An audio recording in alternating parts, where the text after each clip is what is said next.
رمضان کے مہینے میں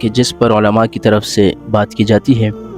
وہ ہے صلاۃ التراویح کے حوالے سے، اور اکثر لوگوں کا یہ سوال بھی ہوتا ہے کہ صلاۃ التراویح 8 رکعت پڑھی جائے یا 20 رکعت۔ تو سب سے پہلے تو ہمیں یہ معلوم ہونا چاہیے کہ صلاۃ التراویح، قیام اللیل اور تہجد کی نماز، یہ تینوں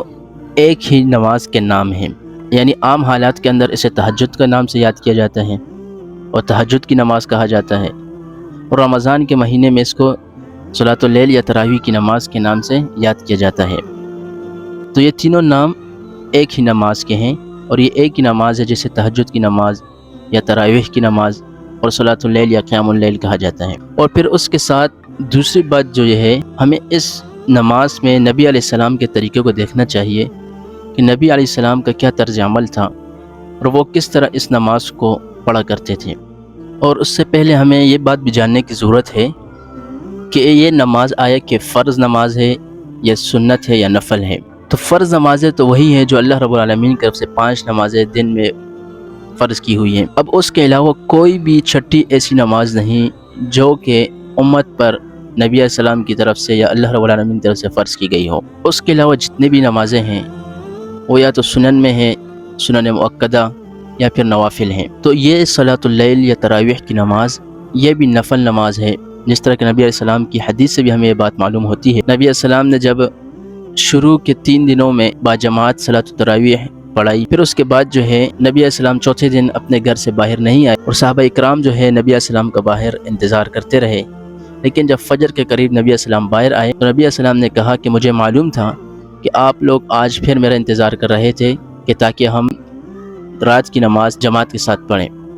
تو نبی علیہ السلام نے کہا میں اس وجہ سے نہیں آیا تاکہ مجھے اس بات کا ڈر تھا کہ نماز کہیں تم پر فرض نہ کر دی جائے۔ تو اس سے معلوم ہوتا ہے کہ یہ نماز فرض نہیں ہے بلکہ یہ نفل نماز ہے۔ اور پھر جو دوسری بات اس سے ہمیں یہ معلوم ہوتی ہے کہ نبی علیہ السلام کا تو تراویح پڑھانے کا انداز تھا یا وہ کس طرح پڑھاتے تھے۔ اب اس کے بعد ہمیں یہ جاننے کی ضرورت ہے کہ آیا نبی علیہ السلام 20 رکعت پڑھتے تھے یا 8 رکعت،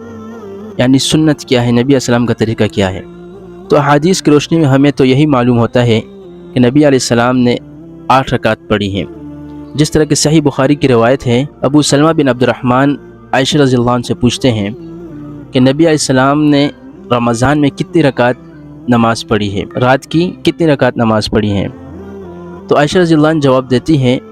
ما كان يزيد في رمضان ولا في غيره على 11 رکعتا، یعنی نبی علیہ السلام نے جو ہے رمضان ہو یا اس کے علاوہ کوئی اور مہینہ ہو، آپ نے 11 رکعتوں سے زیادہ نماز نہیں پڑھی ہے، یعنی پہلی 4 رکعتیں پڑھتے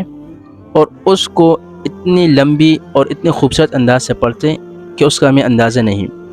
اور پھر اسی طرح اس کے بعد 4 رکعت پڑھتے اور وہ بھی اسی طرح لمبی اور خوبصورت انداز سے پڑھتے، اور یہ 4 ایک ساتھ نہیں، ایک سلام کے ساتھ نہیں ہوتی تھی، بلکہ یاد رہے کہ یہ 2 رکعت کر کے نبی علیہ السلام کا طریقہ یہ تھا کہ 2 مسنا کر کے پڑھتے تھے۔ پھر اس کے بعد جو ہے عائشہ رضی اللہ عنہ آگے فرماتی ہیں کہ آخر میں نبی علیہ السلام 3 رکعت وتر پڑھتے تھے۔ یہ ایک حدیث ہے کہ اس سے ہمیں معلوم ہوا کہ نبی علیہ السلام نے 8 رکعت صلاۃ التراویح اور 3 رکعت وتر پڑھے ہیں۔